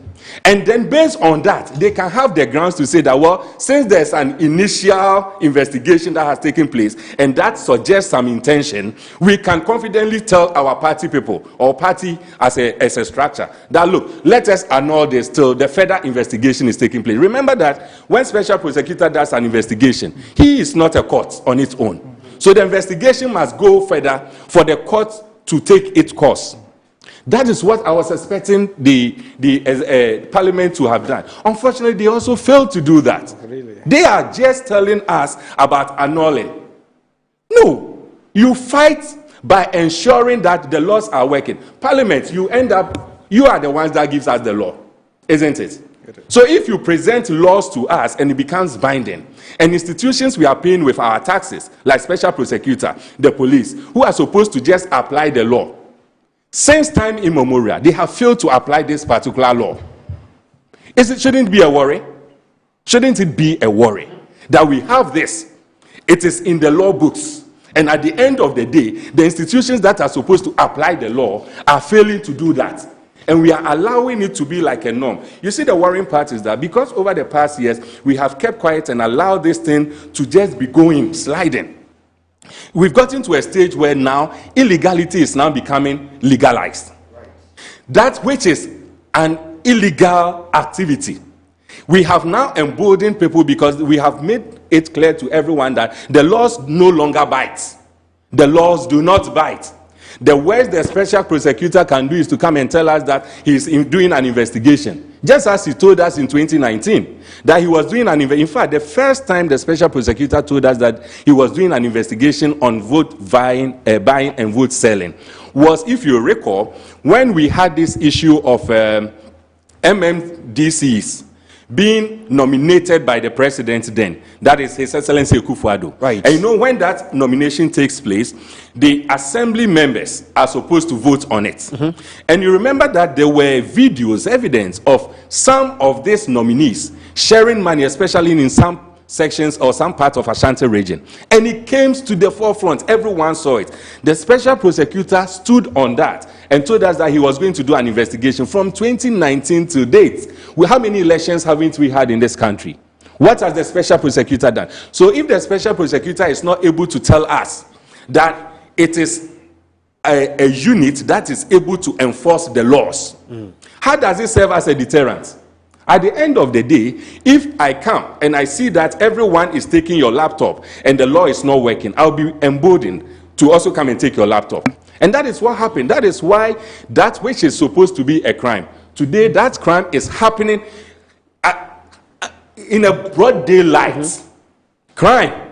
At least some time back, I know that people who go for elections, when they are going to give money. Forgive me to cut in, but on your screens are some visuals of persons who also received, look at that. Monies. This is not from the also East. Yeah, but these are from other places. Yes, from other places. From other places. Look, when I went observing the presidential primaries of the MPP, I saw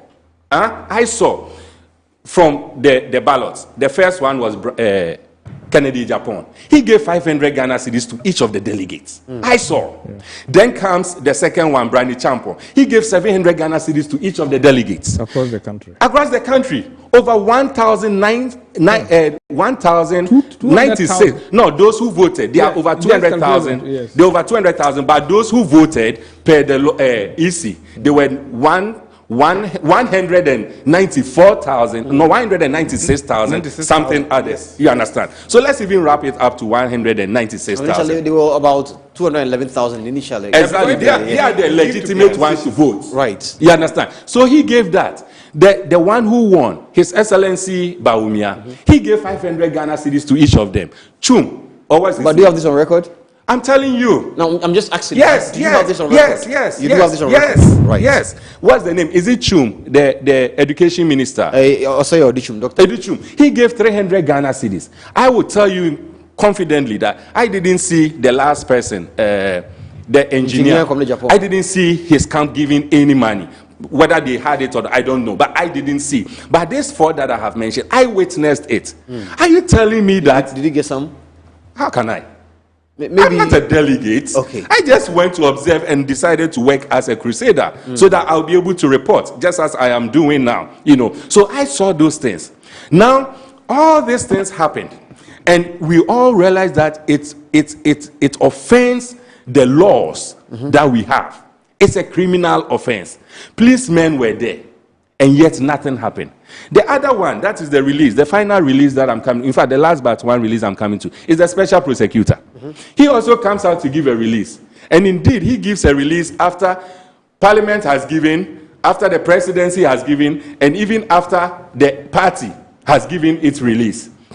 He comes, and what does he say? 3 items. The first one is that he's going to have an investigation into the MPP presidential primaries own. right? Remember, the MPP presidential primaries took place 2 weeks ago. This release I'm talking about came yesterday or so, a week after.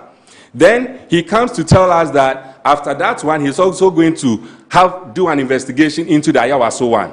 Then he goes further to talk about investigating some assault that was, extended to some of his members or workers.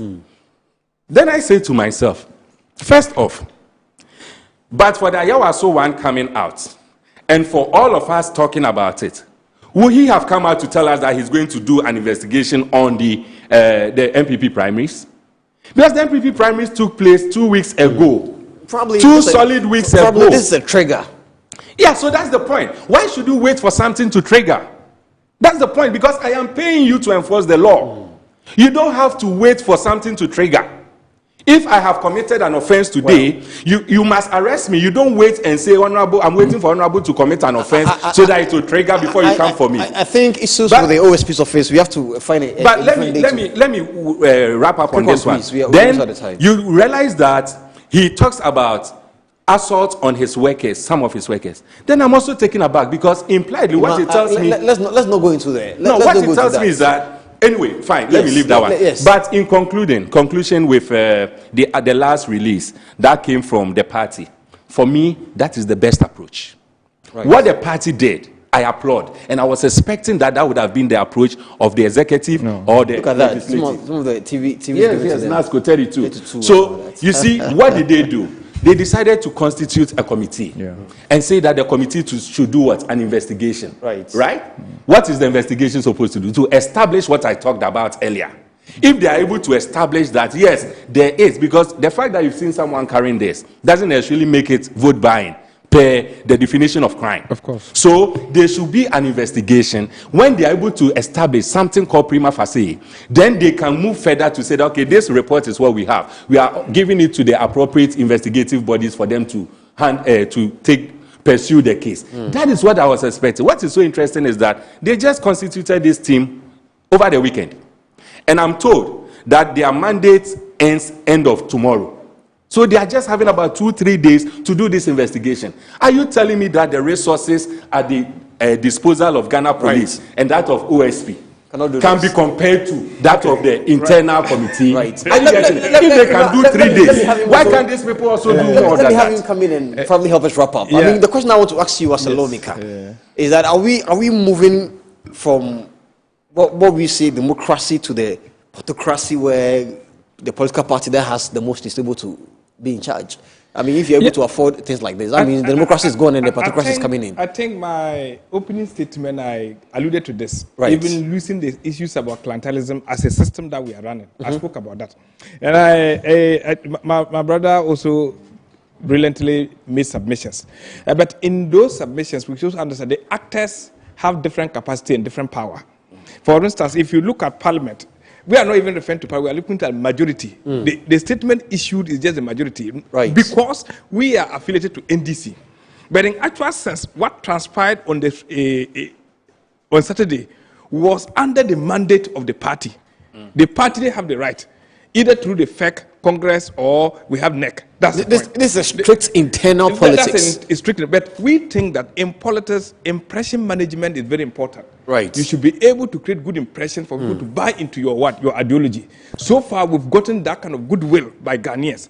So if in a way we are related to something, or we are associated to something that is beginning to mar the good that has already happened, it's only important for us not to first and foremost put a blame on any individual. That's why the majority said that to us, given the opportunity, we say they annul it so that it doesn't become an incentive for somebody again. That's the point. But like he said, you realize that the president might have communicated, not expressly, but by actions. That even informed the actions of what? The OSP that he's talking about, as for his point 2, where the OSP is saying that he's going to investigate into that. The president said, okay, maybe somebody might have showed his face talking about that. And so I think that person is also... Thank you. Oh, why? You're cutting us. You're cutting us. I'm also find a very nice way to cut you. Yes, why? So, I thought you were done. No, I'm just saying that this particular individual, no matter how strong he is, somebody... I've heard that kind of conspiracy theory people are saying that presidency is not happy with. No, but I don't think so, because this was somebody that was appointed by the president without any direction from the president. But if I'm not be out of time, but if somebody says the president is not happy, one or the other, they may be right, because the presidency was happy. No, do you know why? The happiness relates to the person winning, and not the conduct. The president not necessarily the conduct, yes, but the winning. The president is not happy with the conduct. Right. But people are trying to twist to make it look as if the president is not happy with that particular candidate winning. Meanwhile, I'm making a point here. The president appointed that person without any direction from him. All right. He did that because he felt this person has a capacity. So now ending for me. Ending for me now. So what I'm saying is that I think that in all of this, I want to also say that yes, we have clearly law backing that, and all we all have been talking about right from time immemorial is that we have all the good laws, but implementation is the problem. This time we are taking a step. No matter how wrong that step may be, it's a signal for us to be able to right the wrongs that we have done in the past. Thank you. 30 seconds. You see what I was cutting in for you. Now you see. Thank you. 30 seconds. Yes. We had 3 demands. That's Crusaders Against Corruption. I just want to read through it. The first one is that we are demanding that the presidency should formally call the attention of the appropriate state investigative bodies to ensure absolute enforcement of the laws, irrespective of who or which political party is involved. The second one, the legislative arm of government must exercise its oversight responsibility by ensuring that relevant state institutions are called immediately to act on the matter per the law. And then the third one, which is the final one, the OSP must give an immediate account to us citizens of how his office has applied these laws in the numerous alleged vote buying cases in all previous elections that he claims are being investigated. They are cutting us. So some other time, please. Come back some other time, let's have a good conversation. So I've been here with Emmanuel Wilson, Chief Crusader Against Corruption, and also Bataglia Issa Mohammed, Isala East MP. Thank you so much, gentlemen. I'm grateful. See some other time. Have a good afternoon. Bye.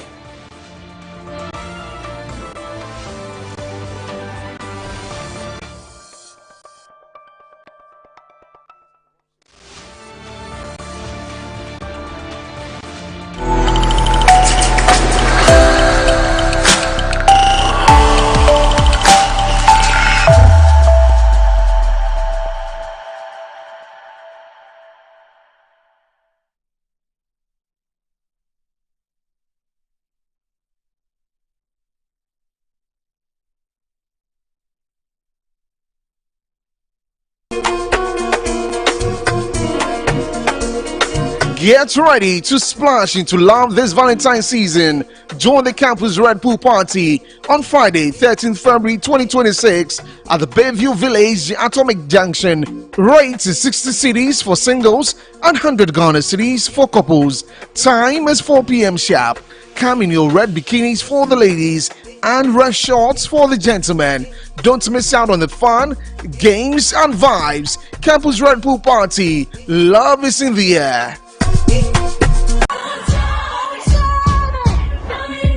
It's free! Join the Children's President on Saturday, 21st February 2026 at the F4 Sutherland Children's Park at 9 a.m. sharp for kids in worship as we thank God for bringing back our President. This event is a Metro TV event supported by Original TV, Original FM, and Metro Digital.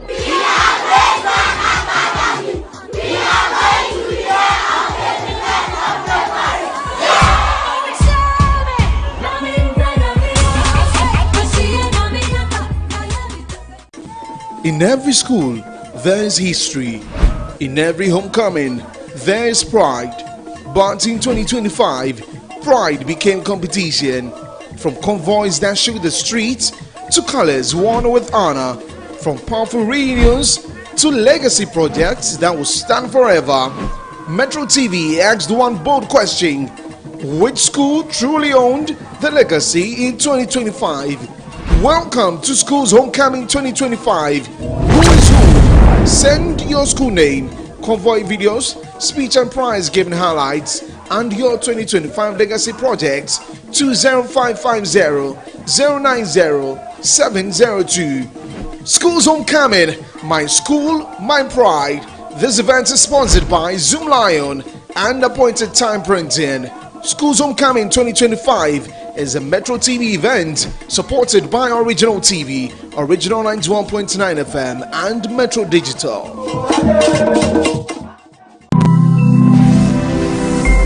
Metro TV, insightful and inspiring moments. Yes, next. Hey, Nadia Benson, me didn't tontum. Mr. Friendly Calico, just call me cockroach. Now, Mr. Friendly once now. Hey, that's a new. Improve car. Yeah. Captain Mosquito, double the accent.